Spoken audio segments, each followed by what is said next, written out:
Please drop.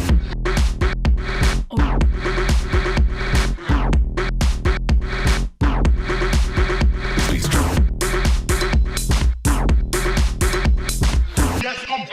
салом дӯстони гиромӣ, дастаи мунтахаби 19-солаи тоҷикистон имрӯзҳо дар бозиҳои ҷоми миллатҳои кишварҳои араб ки дар миср ҷараён дорад бозии дуввуми худро баргузор кард ва ин вохӯрӣ бо дастаи мунтахаби амороти муттаҳидаи араб сурат гирифт ки ҳоло мо шумо мебинем.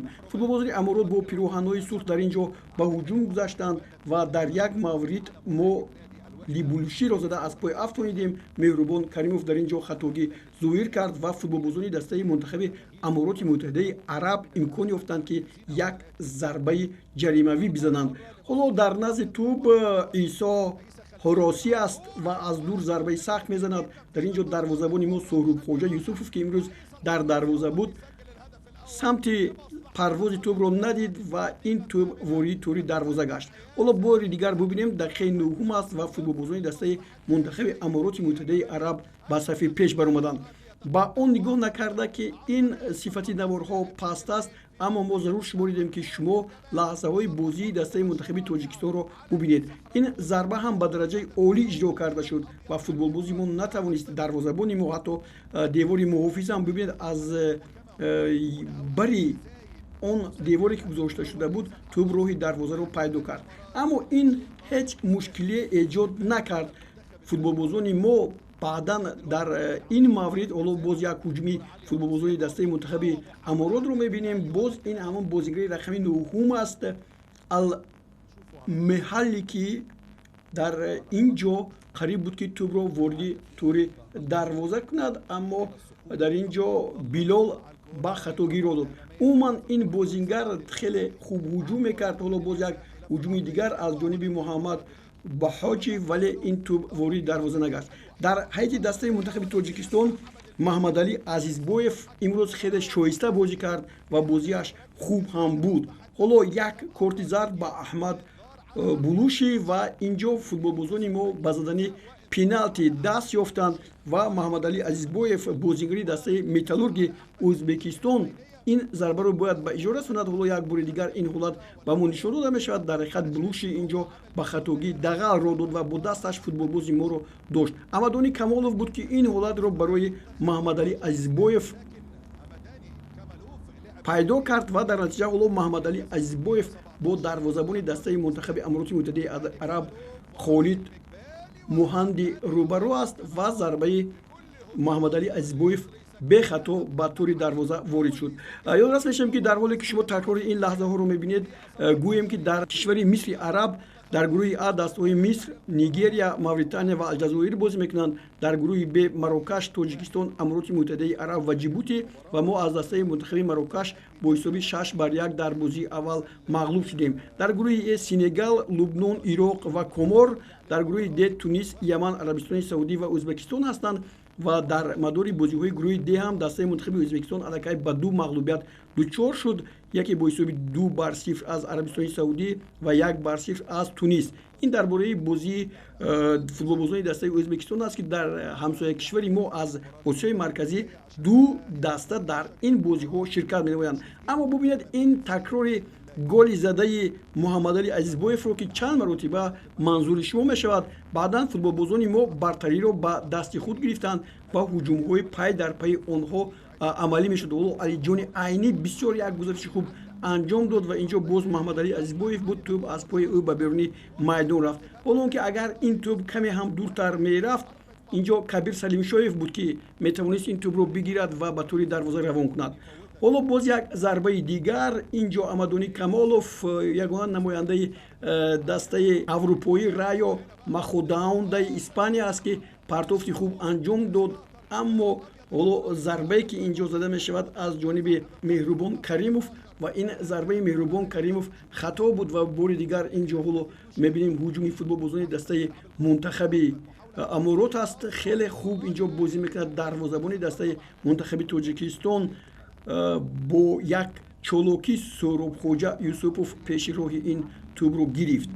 акнун футболбозони дастаи мунтахаби аморот ҳам имкониятҳои зиёд ба вуҷуд оварданд, вале тавре гуфтам дарвозабони мо Соҳрубхоҷа Юсупов имрӯз хеле хуб шоиста бозӣ кард ва нагузошт ки тӯбҳои дуввум ва севум ҳам раванд. ҳоло боз як маротиба дигар Маҳаммадалӣ Азизбоев, намояндаи дастаи Металлургии Ӯзбекистон, дид ки дарвозабон Холид Муҳанди аз дарвоза берун рафтааст. Аз дур зарба зад, вале тӯб аз болои дарвоза ба беруни майдон рафт. Каме ҳам хато буд, агар не аллакай мо дар ин ҳолат бо ҳисоби 2-1 ба сафи пеш мебаромадем.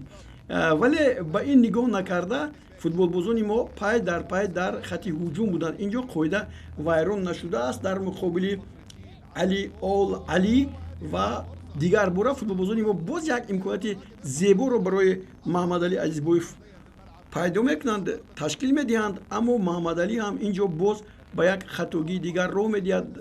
ҳолати фикр мекунам ғайрибозӣ ҳам инҷо ҷой дошт. ҳоло ин тӯбро тавре мову шумо дидем, бисёр моҳирона Фахриддин ба сӯи Маҳаммадалӣ партофт, аммо тӯб ба ҳадаф нарасид. Нимаи дуюм аст, бозӣ дар қисми аввал бо ҳисоби 1-1 ба поён расид ва футболбозони мо ҳоло зарба мезананд. Алиҷони Айнӣ як имконияти фарох барои голзанӣ пайдо мекунад, вале Холид Муҳанди дар ҷой аст, дарвозабони дастаи мунтахаби Амороти Муттаҳидаи Араб. Футболбозони дастаи мунтахаби Арабистон боз як тӯби дигарро ба самар мерасонанд. Инҷо ки ҳоло дидед дақиқаи 57 аст ва ин зарба аз ҷониби Исо Ҳарросӣ аст ки аз паси хуби Султон Амирӣ тӯби дуюмро ворди тӯри дарвоза мекунад. Футболбозони мо боз имкон ёфтанд. ҳоло бубинед ин партобро ва инҷо дар ҳақиқат хати муҳофизати мо каме ҳам бошад ба хатогӣ роҳ дод ва ин бозигар тавонист аз муҳофизатгарӣ могузарад ва тӯбро ба кунҷи дарвоза равон намояд. баъди 4 дақиқа мо ҳам имконияти голзаниро пайдо мекунем. Ин лаҳзаҳое ки ҳоло мо шумо мебинем, ин лаҳзаҳо албатта лаҳзаҳое ҳастанд ки лаҳзаҳои омӯзишӣ ҳастанд. Аммо Муҳаммадалӣ Азизбоев як тӯби дигари зебоеро зад ки баъди расиш ба муҳофизатгари дастаи мунтахаби Амороти Муттаҳидаи Араб роҳи худро дигар кард ва тӯб ворди дарвоза гардид. Ҳисоб 2-2 шуд. Инҷо арабҳо дар бораи он ҳарф мезананд ки футболбозони мо ки аз Марокаш бо ҳисоби 6-1 мағлуб шуда буданд, ин навбат ҳам аз дастаи кишвари араб Амороти Муттаҳидаи Араб ҳам шикаст хоҳанд хӯрд. Вале футболбозони мо тавонистанд ки бо ҳамин зарбаи қотеъ ва ҳамин зарбаи сахту нишонрас ки бубинед ҳамаро дар ғафлат гузошт, ҳисобро баробар намуд. баъди ин футболбозони мо бисёр ҳам ҳуҷумҳои аҳлонаи худро ташкил медоданд. ин як ҳуҷуми дастаи мунтахаби Амороти Муттаҳидаи Араб аст ки дар натиҷа боз ҳамон булушӣ аст, либлушӣ аст ки бо сар зарба зад, аммо аз назди сутуни дарвоза ба беруни майдон рафт. навбат ба футболбозони мо ҳам инҷо расид. ҳоло ин як ҳуҷуми дигари аморотиҳо ҳаст. инҷо боз Сӯрубхоҷа Юсупов, дарвозабони дастаи мунтахаби Тоҷикистон, хеле хуб як сейфи олӣ анҷом дод ва мо инҷо боз як зарбаи дигар задем, бисёр зарбаи олӣ. Инҷо Шаҳриёри Иноятулло ин зарбаро ба иҷро расонд. Наметонам Муҳаммадалӣ Азизбоев дар ин ҳолат ба ин тӯб расид ё не, аммо ҳисоб 3-2 ба нафъи дастаи мунтахаби Тоҷикистон шуд ва бори дигар ҳоло вақте ки мебинем аллакай инҷо дарвозабони дастаи мунтахаби Аморот Холид Муҳанди ҳоло эътироз мекунад ба бозигаронаш. Муҳаммадалӣ танҳо инҷо ҳамин зарбаи Шаҳриёри Иноятулло ҳаст. расид ё нарасид ин қадар сифати наворҳо баланд нестанд, вале тӯб ворди дарвоза шуд ва футболбозони мо дар натиҷа пирӯз шуданд.